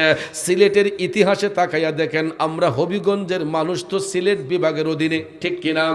আমাদের যেই পূর্বপুরুষ উত্তরসূরি বাবা শাহজালাল, আমাদের সুলতানুল বাংলা বাবা শাহজালালও ইসলামের মশাল নিয়ে যখন আসছিলেন, তিনিও তখন এই জংলার ভিতরে যাইয়া পাহাড়ের উঁচু জায়গার মধ্যে বৈশা মৌলার জিকির কইরা হিন্দু রাজাদের অন্তর মোমের মতো গলাইয়া দিছে, ঠিক না বেঠে? অস্ত্র দিয়া ইসলাম প্রচার হবে না, বোমা মাইরা ইসলামের খেদমত হবে না। আল্লাহর অলিগণ সবচেয়ে বড় অস্ত্র ছিল, আল্লাহর অলিদের সবচাইতে বড় অস্ত্র ছিল তাদের জবান দিয়ে যখন আল্লাহু আকবারের ধ্বনি বের হতো, তখন ভাইয়ের আমার আসমান জমিন কম্পন হয়ে যেত। সুবহানাল্লাহ। রাজা গোরগোবিন্দের দেওয়ালটা যে ভাঙ্গা হইছে, এটা কি কোনো হ্যামার দিয়ে ভাঙছিল? একমাত্র সৈয়দ নাসিরউদ্দিন সিপাহসালাহ যখন আল্লাহু আকবার ধ্বনি দিয়েছিলেন, রাজা গোরগোবিন্দের দেওয়ালটা ঠাস করে পড়ে গেছিল। সুবহানাল্লাহ। আল্লাহর ঐশ্বরিক শক্তিতে, আল্লাহর ঐশ্বরিক ক্ষমতায়, আল্লাহর ওলিদের জবান দিয়ে যখন আল্লাহু আকবার বের হয়, আমার আল্লাহ পাহাড়কে সমুদ্র বানাতে পারে, সমুদ্রকে পাহাড় বানায় দিতে পারে। কথা কোন ঠিক কিনা? বন্ধুরা আমার, হযরত ওমর ডাক দিয়ে বললেন, ভাইয়েরা আমরা একটু করুণ দেশে ওই পাগলার কাছে যাইতে চাই। লোকেরা কয়, হুজুর আমরা তো জংলার ভিতরে যাই না, এখানে হিংস্র প্রাণী থাকে। হযরতে আলী বললেন, ঠিক আছে যাওয়ার দরকার নাই, শুধু আমাদেরকে লোকেশনটা দিয়ে দিবেন, জংলার কাজটা আমাদেরকে দেখাইয়া দিবেন, জংলার রাস্তাটা দেখাইয়া দিলে আপনাদেরকে বিদায় দেব। কয় ঠিক আছে, তাইলে কালকে চলবেন। সত্যি সত্যি ওই রাতটা কাটাইয়া পরের দিন তারা রওনা হইলেন করণ দেশের উদ্দেশ্যে। সুবহানাল্লাহ, সুবহানাল্লাহ। করণ দেশের উদ্দেশ্যে রওনা হইয়া যাইতে যাইতে যাইতে যাইতে গো তারা করণ দেশে গায়া উপস্থিত হইয়া গেলেন। এবার লোকেরা কয়, হুজুর ওই রাস্তা দিয়ে গেলেই জংলাটা পাওয়া যাবে। হযরতে আলী বললেন, আর একটু সামনে আসেন ভাই, জংলার ভিতরে আপনাদেরকে নিব না। সত্যি সত্যি এরা জংলার পার পর্যন্ত নিয়ে গেছে। কয়, হুজুর এখন বিদায় দেন। হযরত উমর বললেন, এখন কি পাগলাকে পাওয়া যাবে? তখন এরা কয়, হুজুর এই টাইমেই পাগলা জংলার ভিতরে আসা যাওয়া করে, সুবহানাল্লাহ, এখন গেলে পাইতে পারেন। আমরা দেখেছি প্রায় সময় এই টাইমটাতে পাগলা জংলার ভিতরে থাকে। হযরতে আলী বললেন, আপনাদেরকে সুস্বাগতম, আপনাদেরকে ধন্যবাদ, মুবারকবাদ। এরা যখন চলে গেল, হযরতে উমর মওলা আলীকে সাথে নিয়া তারা দুইজন জংলার ভিতরে ঢুকলেন। জংলার ভিতরে ঢুইকা দেখে গো ওয়াইসাল কারণে কেবলামুখী হইয়া নামাজের মাধ্যমে আমার আল্লাহরে সিজদা করতেছে। সুবহানাল্লাহ। ও নামাজ পড়ো রে গহীনে ডুবিয়া নামাজ পড়ো, পঞ্চয়াত্মা মুক্তা দিয়া জ্ঞানীমান সাজাইও রে, গহীনে ডুবিয়া নামাজ পড়ো, নামাজ পড়ো রে গহীনে ডুবিয়া নামাজ পড়ো। কষ্ট হইছে বাজান? আব্বা নামাজ শুধু পড়লেই হবে না, এ বন্ধু নামাজটা নামাজের মতো পড়তে হবে। আমাদের দেশের মধ্যে নামাজির অভাব নাই, কিন্তু সত্যিকারের নামাজির অভাব আছে। কথা কয় না। নামাজ পড়তে পড়তে কপালে কালো দাগ ফেলে দিলাম, তোর তাজা হারাম ব্যবসা করলাম, এই নামাজ দিয়ে আল্লাহ পাওয়া যাইবনি। নামাজ পড়তে পড়তে কপালে কালো দাগ ফেলে দিলাম, আরেক ভাইয়ের হক নষ্ট করলাম, নামাজ হইবনি। আমার আল্লাহ বলছে ইন্নাস সালাতা তানহা আনিল ফাহশাই ওয়াল মুনকার, যে নামাজ এটা এমন একটা ইবাদত আল্লাহর বান্দাদেরকে অশ্লীল কাজ থেকে, খারাপ কাজ থেকে মুক্ত করে নিয়ে আসে। কিন্তু আমরা নামাজ পড়া সাথে সাথে অশ্লীল কাজে যুক্ত হইয়া যায়। এটার একটা উদাহরণ দেই, কষ্ট হইব আপনাদের। এই দেখেন, এখন তো চা নাস্তা মানুষে গড় খায় না, চাষটল। আর মসজিদের কোনার মাঝে এগুলা চাষটল থাকে, হই থাকে। আপনাদের এলাকায় হয়তো নাই, আমি অনেক জায়গায় দেখছি চাষটল দুই কোয়ালিটির, একটা মুরব্বী স্টল, একটা ফুতে বাই ফুতে স্টল। ফুতে বাই ফুতে স্টল যেটা, ইটার মাঝে টেলিভিশন রাখা ফরজ, নাউজুবিল্লাহ কইতেন না। ইটার মাঝে যদি সিনেমা না চলে তো এই দোকানে কাস্টমার নাই, সিরিয়াল যদি না ছাড়ে এই দোকানে কাস্টমার নাই। এরপরে আরেকটা জিনিস আছে, ক্যারিম বোর্ড, ঠিক না ঠিক? ফুলাফাঙে দেখবেন বাজি দুইরা খেলাধুলা করে, এই শাস্টল বলে জমজমাট থাকে। আর আরেকটা হচ্ছে মুরব্বী স্টল, ইডা বাজান সব জায়গায় থাকে না, অনেক এলাকার মাঝে এটা মসজিদের লগে একদম লাগাই থাকে, মসজিদের সাথে লাগানো থাকে। ওই নামাজ পড়া চাচারা গিয়া বইয়া চাটা খাইয়া, কোন হুজুরের পাঞ্জাবি লাম্বা, কোনটা বাইটা, এই মসজিদের এই লগে যে শাস্টলটা, ইডার মাঝে বই এই ফাইসালি শুরু হয়, ঠিক না ঠিক? তো দেখেন আল্লাহ বলছে ইন্নাস সালাতা তানহা আনিল ফাহশাই ওয়াল মুনকার, নামাজ আল্লাহর বান্দাদেরকে অশ্লীল কাজ থেকে, খারাপ কাজ থেকে মুক্ত করে। কিন্তু ঘেবেটায় ফজরের নামাজটা পড়ই শাস্টল গিয়ে ওই দেখেন নেতাগিরি শুরু দিকে। আর শাস্টল বললে তো কের পাওয়ার জোর থাকে না, দেখেন চিলাগাল থাকে, ঠিক না বেটি? কারণ এই কেন গেলে তো সকলেই প্রেসিডেন্ট না, কি মিশা কইলাম? এরপরে তো মনে করেন আমরা তো ইকানো সবাই প্রেসিডেন্ট হয়ে যাই, এই সাদে শাস্টল কিন্তু কেউ ভালোবাসা দেওয়া হয় না, যে বাবা রে এগুলা চা দেও নে। শাস্টলে গেলে দেখবেন আমরা সুর উল্টা ওই জায়গা, এই দুইটা চা দেন রে, ঠিক না ঠিক? এক আপ ধরে দিস। এরপরে দেখবেন যাই যে কোনো বাসাই হোক, এরপরে যদি বেটা কয় চাচা কিতা বা তোমার কিতা চিনি কম না বেশি, কয় না বেটা চিনি দিস না, ডায়াবেটিস, ঠিক না ঠিক? বাবা রে তোমার ডায়াবেটিস মানলাম, টেকাও তো আমার পকেটের না, আপনি টেকা দিয়ে খাইতেছেন। খাইয়ে দেখবেন এক কাপ চা আতলই ওই কেঞ্চি লাগাইতেন সকালবেলা, সাত সকালে দেখেন রহমতের সময় সাত টান দিবার আগে অমুক রে উঞ্চত কিতাবা চাচা কয় ফুবাটির কার ফুলাই বলে কার জিলিয়া গেছে গাবি, ঠিক না ঠিক? আচ্ছা এই কামটা কি ভালো না খারাপ? এটা গীবতের পর্যায়ে পড়ে কি পড়ে না?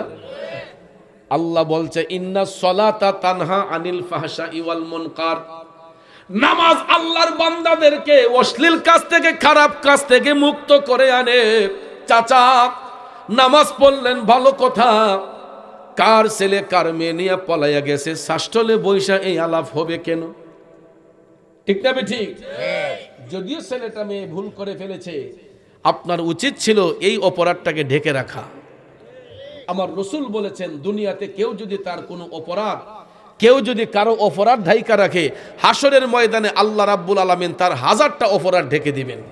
সুবহানাল্লাহ। কিন্তু বর্তমানে তো কুস্ত হইলে বেটা ফেসবুকে ছেড়ে দেই, নাকি মিছা কইলাম? বাপ রে, এমন শর্ট আমরা ইয়ে হল কেরা ডিমেন হল মোবাইলে এমনি ধরে গেখার হয় সাল্লাল্লাহু ইয়া এমনি কইলাম রেকর্ড করে দিতেছে, ঠিক না ঠিক? শান্তি নাই রে বাবা, কোনো জায়গার শান্তি নাই। এই যে এমনি লেখার হয়ে গেছে কি নাইলে পকেটও লেখার হয়, ওখানে আরেকটা ডং বাড়িছে, ইটার মাঝে ক্যামেরা আছে, এমনি যদি খার হয় কেউ বুঝবেন এত তো গড়িও, কিন্তু গড়ির মাঝে ভিডিও হইতেছে। কোনো কিছু কাজ্যা দরবার হইলে দেখা যায় ফিরাইব দূরের কথা, সে আছে তার কামও। ইটা কই দেখবেন ফেসবুকে সাইরা দেয়, কথা কোন ঠিক না ঠিক? এই সমস্ত কাজ থেকে আমাদেরকে বেঁচে থাকতে হবে, এই সমস্ত অসভ্যতা থেকে সমাজকে বাঁচাতে হবে। এই জন্য পাড়ায় পাড়ায় ওয়াজ মাহফিল হয়, পাড়ায় পাড়ায় দ্বীনি আলোচনা হয়। তারপরে যদি আমরা হেদায়েত না হই বাজান, আমাদের মতো হতভাগ্য আর কে আছে রে আব্বা। আমি আসল মূল কথাই চলে যাই। ওয়াইসাল কারণী জঙ্গলার ভিতরে যাইয়া সে কোনো পাগলামি করতেছে না, ওই পাগলামি করতেছে আমার মৌলার সাথে প্রেম খেলা খেলতেছে। কথা কোন ঠিক না বেঠে? সংক্ষেপ করে কথাটা বলবো, আলোচনাটা যদি শেষের দিকে না নেই আপনারা তো মজা পাইবেন না। কি শেষ করতাম? বন্ধুরা আমার, ওয়াইসাল কারণী জঙ্গলার ভিতরে আমার মৌলাকে সিজদা করতেছে। এমন সময় হযরতে উমর মাওলা আলী পিছনের মধ্যে দাঁড়াই আছেন। মানুষের সারা শব্দ পাইয়া ওয়াইসাল কারণী নামাজের সালামটা ফিরালেন। সালামটা ফিরানোর সাথে সাথে হযরতে উমর তাকে উদ্দেশ্য করে সালাম দিলেন, আসসালামু আলাইকুম ওয়া রাহমাতুল্লাহ। ওয়াইসাল কারণী চমকে গেলেন, কিরে এই জঙ্গলার ভিতরে তো কোনো মানুষ ঢুকে না, আমি পাগলারে তাল্লাশ করার জন্য আবার কোন পাগল আসলো? পিছন ফিরে তাকাইয়া দেখে নূরান্বিত চেহারার অধিকারী দুইজন আল্লাহর মেহবুব বান্দা ওয়াইসাল কারণীকে উদ্দেশ্য করে সালাম দিয়েছেন। ওয়াইসাল কারণী তখন সালামের জবাব দিলেন, ওয়া আলাইকুমুস সালাম ওয়া রাহমাতুল্লাহি ওয়া বারাকাতুহু।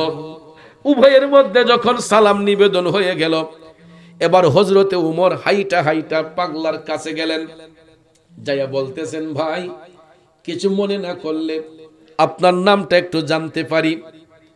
ওয়াইসাল কারণী কয়, আমি তো আল্লাহর একজন বান্দা।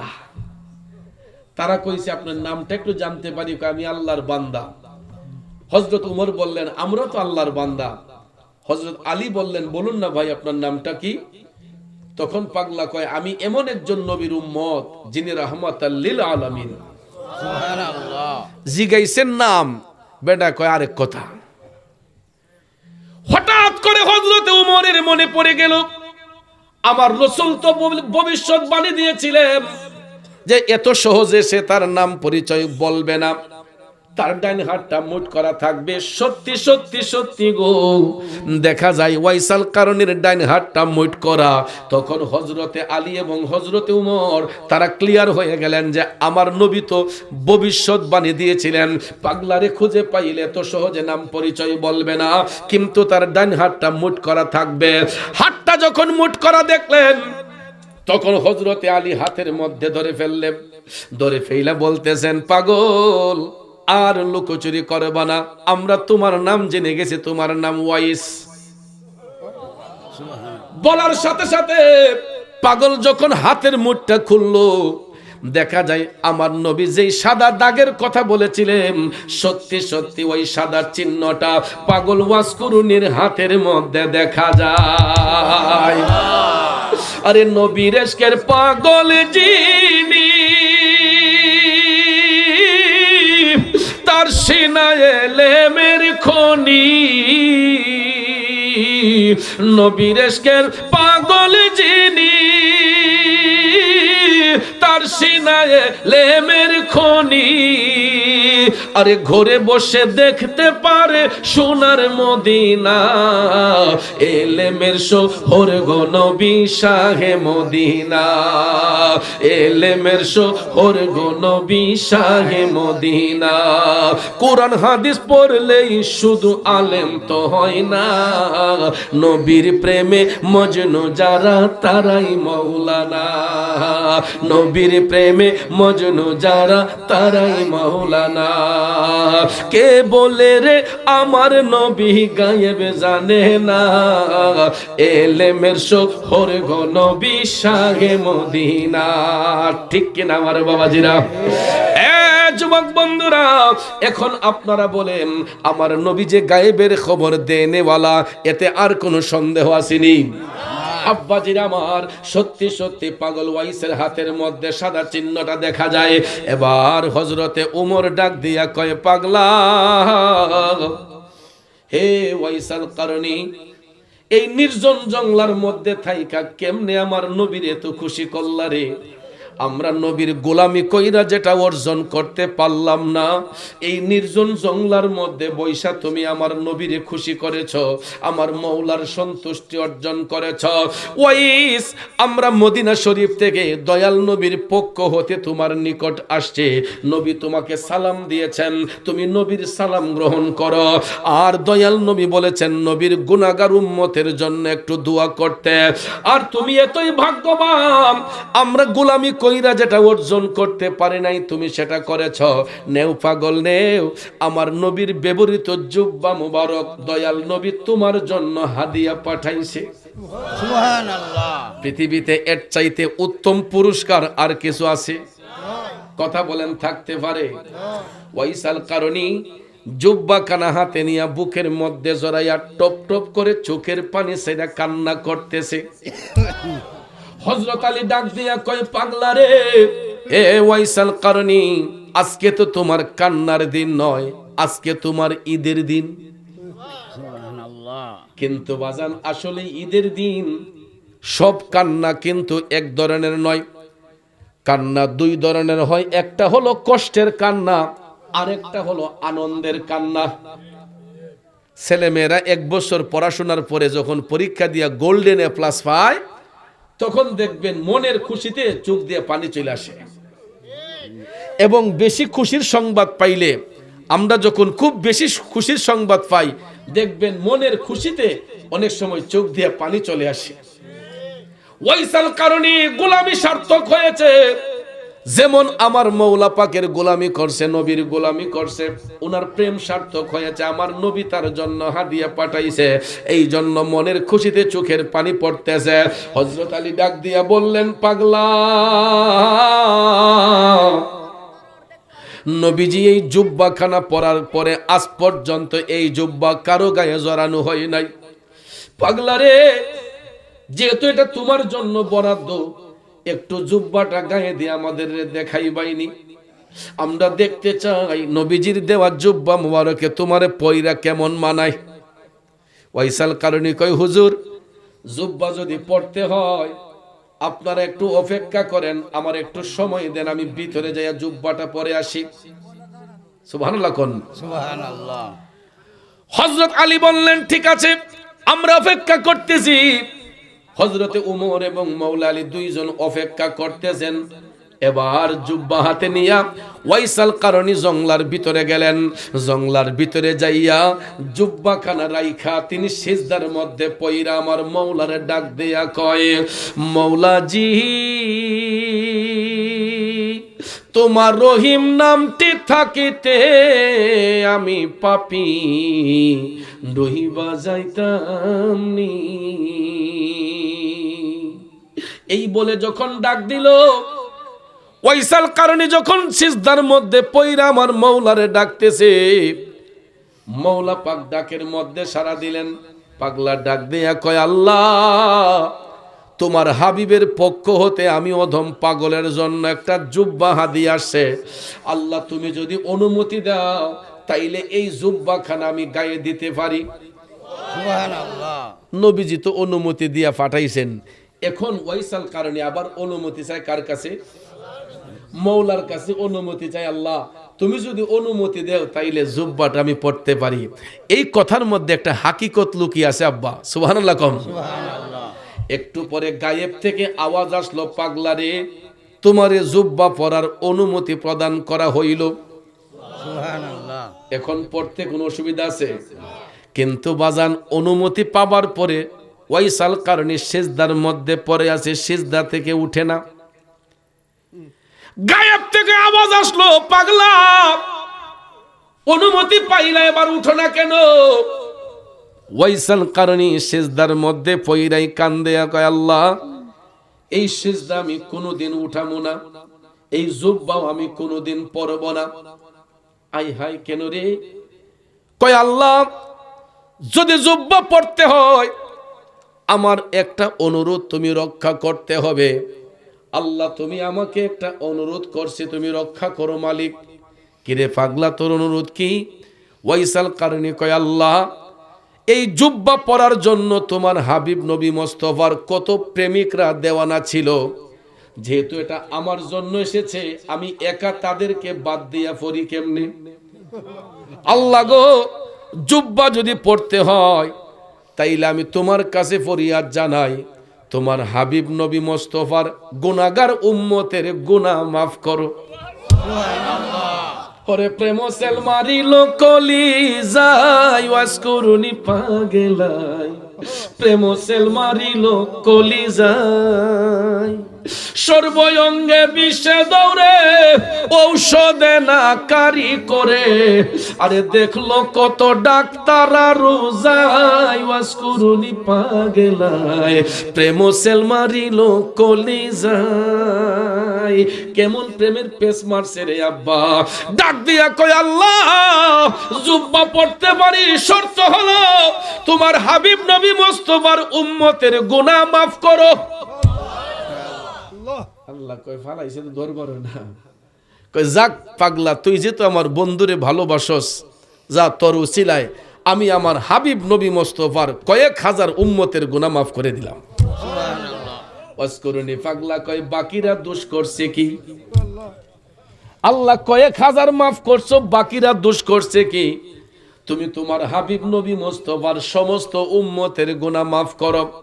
কিছুক্ষণ পরে গায়েব থেকে আওয়াজ আসলো, আমার হাবিবের দেওয়া জুব্বা মুবারকে যতগুলা সুতা আছে, সুতার উপরে যতগুলা লুমের আঁশ রয়েছে, এর চাইতে ৩-৪ গুণ বেশি মাফ করলাম।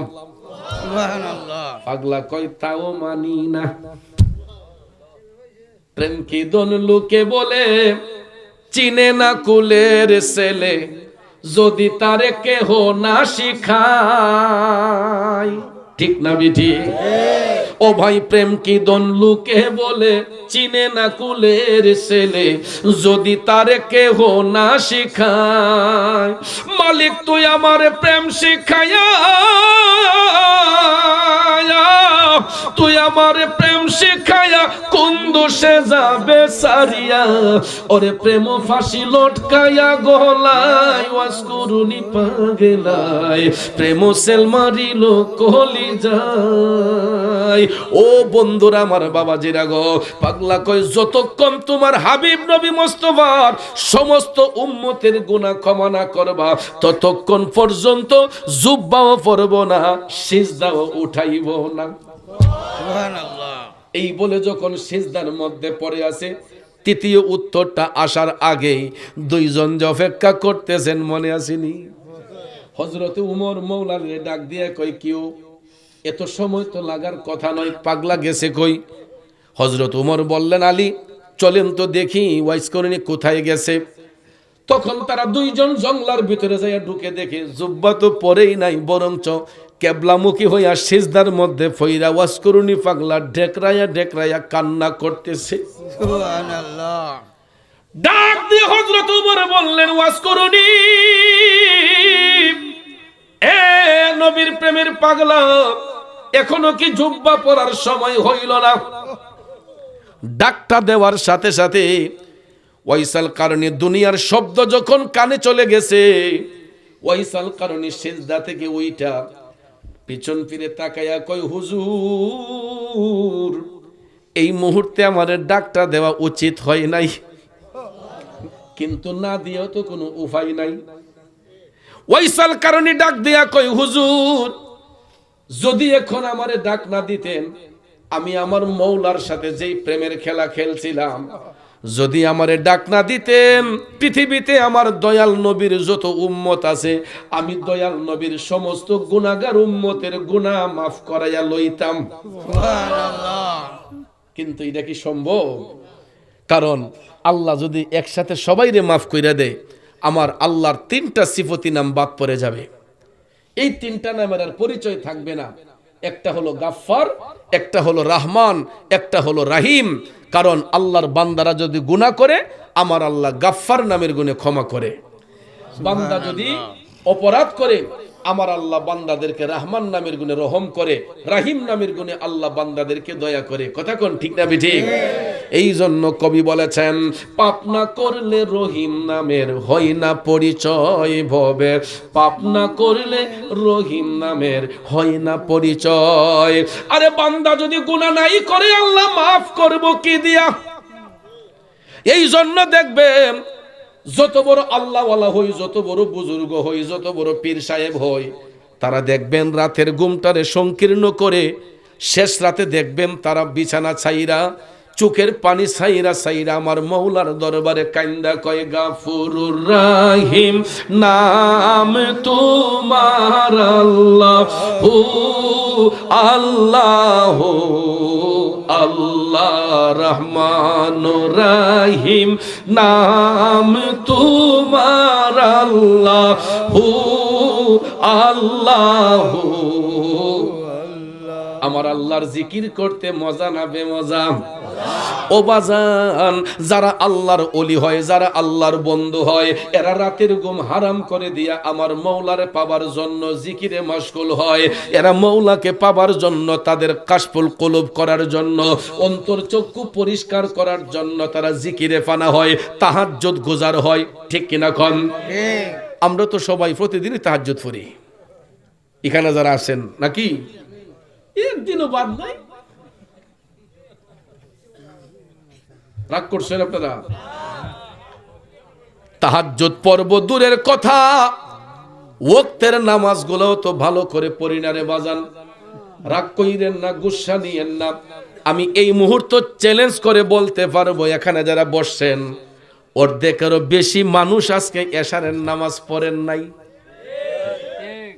মাগরিবের নামাজটা পড়েন নাই, আসরের নামাজটা পড়েন নাই, জোহরের নামাজটা পড়েন নাই। ফজরের কথা কইলে লজ্জা চলে আসে। প্রায় সময় মাহফিল শেষে যাওয়ার পথে মসজিদে প্রবেশ করলে গিয়া দেখি 2-3 জন দজবঙ্গ মুরব্বী এই কোনাতে কাশে এমনি একজন ডুল্লুদ্দা উঠে, ঠিক না বে ঠিক? কারণ উপায় নাই তো, এক ফাও মসজিদ এক ফাও কবর, যে কোনো সময় অ্যাক্সিডেন্ট হইতে পারে। ঠিক না বে ঠিক? আল্লাহ হায়াতের মালিক, ইজ্জতের মালিক, সম্মানের মালিক। ওই মুরব্বীরা চিন্তা করছে আমরা তো আর কোনো টেম্পার নাই, অন গড়ার মসজিদ কান কথা কোন, ঠিক না বে ঠিক? আগ বয়সে যে কিতা করছে বাবা গো, কিন্তু শেষ বয়সে ফুতাইনতে যখন শরম দিছে, আব্বা মসজিদ না গেলে শরম হয়, ফুতাইনতে ডরে বেটা এখন মসজিদ লইছেন। ঠিক না বে ঠিক? মসজিদ কি শুধু মুরব্বীদের জন্য না, যুবকদের জন্য? যৌবন তো আমার আল্লাহ দিছেই আল্লাহরে রাজি করার জন্য। যৌবন তো আমার আল্লাহ দিছেই আল্লাহকে খুশি করার জন্য। ঠিক না বে ঠিক? মানুষের 4টা কাল আছে। কয়টা? একটা শিশুকাল, একটা কিশোর কাল, একটা যৌবন কাল, একটা বৃদ্ধ কাল।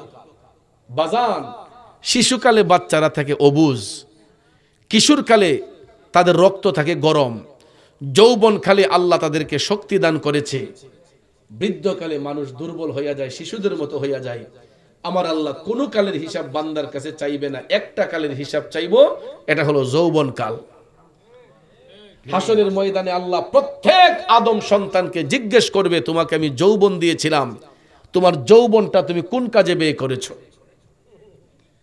এই জন্য কবি কয়, দিন গেলে আর দিন পাবে না, দিন গেলে আর দিন পাবে না, ভাটায় যদি লয় যৌবন, থাকতে খোদা প্রেম সুদা পান করো রে পাগল মন, থাকতে খোদা প্রেম সুদা পান করো রে পাগল মন। ও বাজান, যেই দিন চলে যায় ওই দিন আর ফিরে আসবে না, নাকি আসবে? এই যে আমার চাচারা এই বেড়াইতের আমরার মতো যখন জোয়ান আসলা, এরার চামড়াটি কেমন টানা ছিল, চুলের ফিতাটা কত সুন্দর ছিল, এদের চেহারাটা ফিটনেসটা কত সুন্দর ছিল। আমরা তো এখন কাশীপুর থেকে হবিগঞ্জে যাই অটো গাড়ি দিয়া, সিএনজি দিয়া, বাইসাইকেল দিয়া, মোটর সাইকেল দিয়া। আর এই চাচারা কোনো এক সময়ে যৌবন বয়সে এরা হবিগঞ্জ কেড়ে, এরা আরো অনেক দূর জায়গা হাইটা চলে গেছেন। 1-2 মন 12 পর্যন্ত কান্দলিয়া অনেক বাড়িতে শহরে চলে গেছেন। কথা কোন, ঠিক না বে ঠিক? কিন্তু এখন জিগাইন গর্তিকা মসজিদে যাইতে কষ্ট হয়। ঠিক নি চাচা? ঠান্ডা পানির মাঝে আত দিলে শরীর দেখা বিজারা মারে। কিন্তু এক সময় ছিল ঠান্ডা পানির মাঝে ছাত্র হয়ে তারা গোসল করছে। কিন্তু এখন কি সেই যৌবন আছে? চলিতে চরণ চলে না দিনে দিনে অবশ্যই, আগের বাহাদুরি এখন গেল কই চাচা গো, আগের বাহাদুরি এখন গেল কই। এই সময়টা যদি হায়াত থাকে, যৌবন বয়স যারা আছে এখন যদি হায়াত থাকে, এখন আমরাও এই বয়সে আসতে পারি। কথা কোন ঠিক না ঠিক? এখন আমার চাচারা বুঝতেছে যৌবনের স্বাদটা কি। এরা আফসোস করতেছে, আল্লাহ তুমি যদি আবার যৌবনটা ফিরিয়ে দিতাই তাইলে 24 ঘন্টা সেজদাবনত হইতাম, তুমি মালিকরে ডাকতাম। কিন্তু হাজার চেষ্টা করলে এই যৌবন আর ফিরে পাওয়া যাবে? যেই দিন চলে যায় এই দিন আর আসে না। এই জন্য যুবক ভাইয়েরা খুব সংক্ষেপ করে বলতেছি, ইনশাআল্লাহ ঠিক আছে আসেন না আপনারা? অনেক দিন পরে হবিগঞ্জের ময়দানে মাহফিল করতেছি নিজের এলাকায়, একটু সময় বেশি নিলে কষ্ট হইব, কারণ বক্তারা তো গড়ি চাই আওয়াজ করে। আমি তো আপনাদের সন্তান, আমি গড়ি চাইতাম না। আসুন আর কিছু সময়। কেডা ঘুমাইতে হাত তুলো। আচ্ছা, ভীষণ এগুলা হাত তুললো, মাথা কাজ জানি শুরু করছে। তার মানে বোঝা গেছে আমরা হবিগঞ্জের মানুষটি চালাক। এমনই দরকার। আলহামদুলিল্লাহ কোন বাজান আমার গভীর মনোযোগ, লম্বা কথা বলবো না, শেষের দিকে চলে যাই। ওয়াইসাল কারণে ডাক দিয়ে কই হুজুর, যদি আমারে ডাক না দিতেন, আমি যেই প্রেমের খেলা আমার মৌলার সাথে খেলছিলাম, আমি আমার দয়াল নবীর সমস্ত গুনাহগার উম্মতের গুনাহ মাফ করায় লইতাম। হযরতে উমর ডাক দিয়া কয়, পাগলা তুমি দয়াল নবীরে এত ভালোবাসো, একটা বার কি নবী দেখার স্বাদ তোমার অন্তরে জাগলো না? এওয়াজ করুনি, তুমি নবীজিকে এত ভালোবাসো, নবীর উম্মতদেরকে এত ভালোবাসো, তুমি তো নবীর জামানায় ছিলা, একটা বার কি নবী দেখার স্বাদ তোমার অন্তরে জাগলো না? এই কথাটা বলার সাথে সাথে ওয়াইসাল কারণী ডাক দিয়া কই, হুজুর ক্ষমা করবেন, বিয়াদবি নিবেন না। আচ্ছা হুজুর, আমি না হয় একজন নবীজিরে নাই দেখলাম, বলেন তো আপনারা আমার নবীরে দেখছেননি? কেমন কথা? হুজুর আমি না হয় একজন পাগলের রসুলকে নাই দেখলাম, আচ্ছা কোনচান দিয়ে আপনারা দেখছেননি? এই কথা কইতেই তুই হযরতে উমর স্তব্ধ হয়ে গেলেন। মৌলালের ডাক দিয়ে বলতেছেন, কিউ পাগলাই এই প্রশ্ন করলো কি? আচ্ছা এই প্রশ্ন যেই লোকে করতে পারে, এটার উত্তর কি উনি রসুল দেখছে না দেখছে না? দেখছে কি দেখছে না? ওয়াইসাল কারণী যখন এই কথা বলল, সঙ্গে সঙ্গে হযরতে উমর হযরত আলীর সাথে তারা এই তাকরার করতেছেন, গবেষণা করতেছেন। পাগলা এই কথা বলল কোন দুইজন যখন গবেষণা করতেছেন, এই ফাঁক দিয়া ওয়াইসাল কারণী কলম হাতে নিয়া একটা খাতার মধ্যে নবীজির কপাল মুবারকের চিহ্ন অঙ্কন কইরা ডাক দিয়া কয়, হুজুর দেখেন তো এটা চিনতে পারেননি? হযরতে উমর ডাক দিয়া কয়, পাগলা এত দেখছি আমার নবীর কপাল মুবারক। সুবহানাল্লাহ। এরে ওয়াজ করুনি, তুই তো কোনদিন আমার নবীর সরাসরি দেখোস নাই, তুই জানলি কেমনে আমার নবীর কপাল মুবারক এই রকম ছিল? ওয়াইসাল কারণী ডাক দিয়া কই, হুজুর নবী দেখার জন্য মদিনা শরীফ যাওয়া লাগে না। সুবহানাল্লাহ। হুজুর মদিনা শরীফ যাওয়া লাগে না, নবী দেখতে হলে পৃথিবীর যেই প্রান্ত থেকেই গোলামরা নবী দেখতে চায়, আমার রসুল ওই জায়গাতে আইসা এই গোলামদেরকে দেখা দিয়া যায়। সুবহানাল্লাহ। আমার আপনার পক্ষে হয়তো মদিনা যাওয়া সম্ভব না, মদিনার কামলিওয়ালা নবী বাংলাদেশে কাশীপুরে আসা সম্ভব নি রে বাবা। এই বিশ্বাস আপনাদের আসেনি? হযরত আলী বলতেছেন, তোমার সব কথা মানলাম পাগলা, তুমি একটা বারের জন্য তো যাইতে পারতাম। তখন ওয়াজ করেনি পাগলাকে, হুজুর আমি যাইতাম, আমি ইতিপূর্বে 3 বার গিয়েছি, কিন্তু কোনো কারণে রসুলের সাথে সাক্ষাৎ হয় নাই।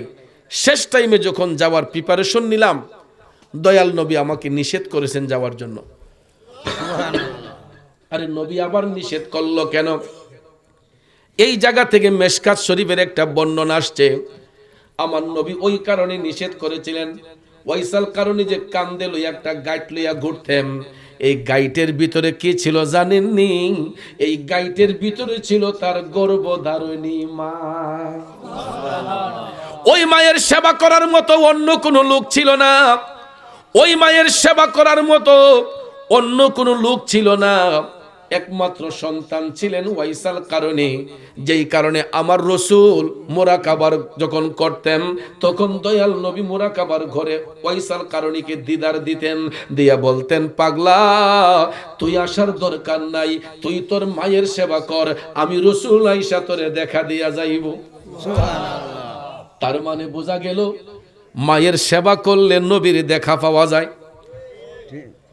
আমি একটু আগেও যেই ঘরে বসে খাবার খাইলাম রে, আমার মেম্বার ভাই, নামটা জানি কি, ফারুক মেম্বার ভাই, আমারে ভাত নিয়ে খাওয়াইতেছে আর কইতাছে, হুজুর আমার মাটা অসুস্থ, আমার মার জন্য দোয়া কইরে। কেমন সন্তান! হুজুরের কাছে খাওয়াইতেছে আর বলতেছে, ফারুক ভাই হুজুর আমার মাটা তো এখনো বাইচা আছে, মা অসুস্থ, মার জন্য দোয়া কইরেন। এমন কথা কয়টা সন্তানের মুখে আসে রে বাজান? কত সন্তান চায় কেমনে মা বাপ তাড়াতাড়ি দুনিয়া থেকে যাইতো, ঠিক না বেটি? এমন সন্তান আছে মিয়া, মা বাপরে শত্রু মনে করে, আছে না? আরে মা বিনে বান্ধব নাই রে, মা বিনে বান্ধব নাই রে, এই যে সোনার দুনিয়ায়, ভেবে দেখো কি করছো এই মায়ের লাগিয়া, ভেবে দেখো কি করছো এই মায়ের লাগিয়া। বন্ধুরে, পৃথিবীর সব শূন্যস্থান পূরণ করা যায়, দুইটা শূন্যস্থান কোনোদিন পূরণ করা যায় না। যেই ঘরে বাবা নাই মা নাই, এই দুইটা আসনে অন্য কোন নারী পুরুষরে বসাইলে নিজের মা বাবার মতো কি স্বাদ পাওয়া যায়? এই জন্য স্ত্রী হারাইলে আরেকটা বউ পাওয়া যায়, বউ হারাইলে বউ পাওয়া যায়, বন্ধু হারাইলে বন্ধু পাওয়া যায়, ভাই একজন মারা গেলে আরেকটারে ভাই ডাকা যায়। কিন্তু মা বাবা হারাইয়া গেলে ওই দুইটা শূন্যস্থান অন্য কোনো নারী পুরুষ দিয়া পূরণ হয় না। এই জন্য আজকে আমার মতো যারা বাবা হারাইছে তারা বুঝবে বাবার শূন্যতাটা কেমন। আমার বিশ্বাস এখানে আমার মতো বাবা হারা অনেকেই আছেন। একটু দেখি তো কার কার বাবা দুনিয়াতে নাই, হাত তোলেন। বাবা নাই কার কার? হাতটা নামাইয়া দেন। কিরে বাচ্চা, তোমারও কি বাবা নাই? এত অল্প বয়সে বাবার কুল হারাইল। আমি একটা হতভাগ্য সন্তান, আজকে 27 বছরের উপরে এই জবান দিয়া বাবা ডাকতে পারি না। আমার ভিতরে মৃত্যুর আগের দিন পর্যন্ত একটা আফসোস থেকে যাবে। বর্তমানে আমি হাজার হাজার মানুষ মারা গেলে জানাজার নামাজের ইমামতি করি। আমার মুরিদ সন্তানরা মারা গেলে ঘন্টার পর ঘন্টা লাশ নিয়ে অপেক্ষায় থাকে, বাজার না আসলে জানাজা দিও না। আমার মুরিদ সন্তানরা ঘন্টার পর ঘন্টা আমার জন্য অপেক্ষা করে জানাজার মাঠে, পিসা বুজুর না আসলে জানাজা হবে না। আমার কত মুরিদ বাংলাদেশের বিভিন্ন জায়গায় মারা গেলে আমার জন্য অপেক্ষা কইরা অনেক সময় সময় বাড়াইয়া দেয়। লাশ জানাজার মাঠে গেছে, এরপরে দেখা যায় 10-20 মিনিট এদিক সেদিক হলে মুসল্লিরা কেউ রাগ করে না, কয় পিসা বুজুর আসুক, আমি যাইলে পরে আমার মুরিদদের জানাজার নামাজ আমি দেই।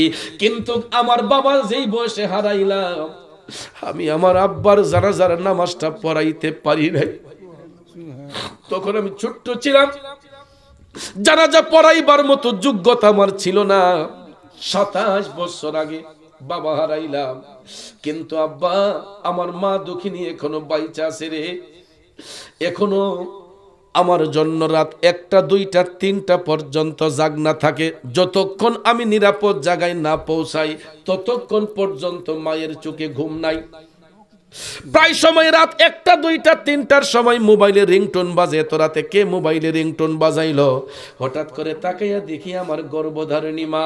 আম্মা গো, কি গো আম্মা, এখনো কি ঘুমান নাই? আম্মা কই, ফুত তোমরা বাহিরে থাকলে কি আমি ঘুমাইতে পারি রে? মা নাই বাবা নাই কার কার? মাও নাই বাবা নাই, মাও নাই বাবা নাই কার কার? হাতটা নামান আব্বা, আপনাদের অন্তরে যে কি আগুন জ্বলতেছে একমাত্র আপনারাই জানেন। তবে চিন্তার কোনো কারণ নাই। এখন যারা জান্নাতের বাগানে বসা আছে রে, এদের কবরবাসীর রূহ তাদের উপর খুশি। আপনারা কি মনে করেন এই মাহফিল হওয়া থেকে শুধু আমরাই খুশি? না বাজান না, আমরা যতটুক না খুশি, ওই এলাকার কবরবাসীর রূহগুলা আরো বেশি খুশি। এরা অপেক্ষা করতেছে, আমরা তাদেরকে দেখি না কিন্তু কবরবাসীর রূহগুলো আমাদেরকে দেখতেছে। এরা অপেক্ষা করতেছে কখন আমরা সবাই হাত তুইলা বলবো ওয়াকুর রাব্বির হামহুমা কামা রব্বায়ানি সগীরা। এই শব্দটা শোনার অপেক্ষায় কবরবাসীরা অপেক্ষমান। এই জন্য আজকে যেই সন্তানগুলা মা হারাইয়া বাপ হারাইয়া বৎসরে, তাদের মা বাবা রূহ সন্তানদের উপর খুশি। এ বন্ধু, তাইলে বলুন ওই মা বাবার আত্মার মাগফিরাত চাই কি চাই না? রব্বানা ও রব্বানা ও রব্বানা মাফ করে দাও জীবনে রই সব গুনাহ, গুনার বোঝা মাথায় লইয়া কান্তিছি,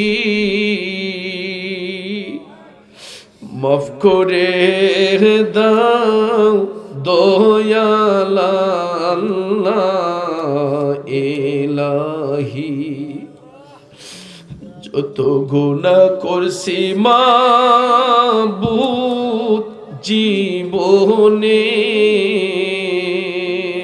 ও যুবক বন্ধুরা আমার, বাবাজিরা গো, একটা বার জীবনের গুনার কথা স্মরণ করুন রে বাজান। জীবনে এমন কিছু গুনাহ করেছি, পাপ করেছি, এই অপরাধের দিকে তাকাইলে জাহান্নাম সারা উপায় দেখি না। বাবাজিরা রে, আমরা যদিও গুনাহগার, দয়াল নবীর উম্মত হয়েছি রে বন্ধু। ওই নবীর মহব্বতটা অন্তরে নিয়ে আমার মৌলার দরবারে চোখের পানি সাইরা কান্দো আর কত গুনাহ করছে মাবুদ আমরা জীবনে, মাফ করে দাও নূর নবীজির খাতিরে। আল্লাহ তুমি যদি মাফ না করো বান্দারে, বলো তোমার বান্দা যাবে কারদারে। ربنا آتنا في الدنيا حسنة وفي الآخرة حسنة وقنا عذاب النار وقنا عذاب القبور وقنا عذاب الحشر وقنا عذاب الميزان وقنا عذاب الفلسرات وقنا عذاب اليوم القيامة ربنا اغفر لي ولوالدي رب ارحمهما كما ربياني صغيرا।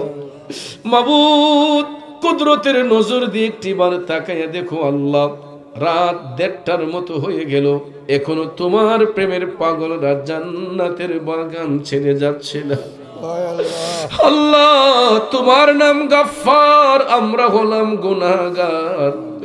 যদি আমরা গুনাহগার, দয়াল নবীর উম্মত হয়েছে গো আল্লাহ, দয়াল নবীর উসিলায় আমাদের একটা হাতও তুমি খালি ফিরাইও না। মাবুদ, সারাদিন থেকে নেই পর্যন্ত কাশীপুর গ্রামের মুরব্বিয়ান, গাউসিয়া সুন্নি যুব সংগঠনের প্রেমিকরা দিনকে দিন বলে নাই, রাতকে রাত বলে নাই, মাথার গাম পায়ে ফেলে অক্লান্ত পরিশ্রম করে আজকের এই ৪র্থ বার্ষিক সুন্নি মহাসম্মেলন আয়োজন করেছে। আল্লাহ, দেশ বিখ্যাত উলামায়ে কেরামগণ, পীর মাশায়েখগণ কোরআন সুন্নাহর আলোচনা করেছেন। বিদায় বেলা আমি গুনাহগার যা কিছু নজরানা পেশ করলাম, ভুল ত্রুটি বিয়াদবি ক্ষমা করে দাও। দাও, সওয়াবটুকু বাড়াইয়া দয়াল নবীজির পবিত্র কদম শরীফে হাদিয়াতান কবুল করে নাও। আল্লাহ, বিশেষ করে আমরা যারা হাত উঠাইলাম, জানি না রে মৌলা, কে জানি আমার মতো বাবা হারাইতে, আল্লাহ কার জানি দুঃখিনী মা অন্ধকার কবরে, মাবুদ তুমি তাকায়া দেখো, সন্তানগুলা বাবা হারাইয়া বাবার জন্য কান্দে, মা হারাইয়া মার জন্য কান্দে। আল্লাহ তোমার কি দয়া লাগে না? তোমার কি মায়া লাগে না?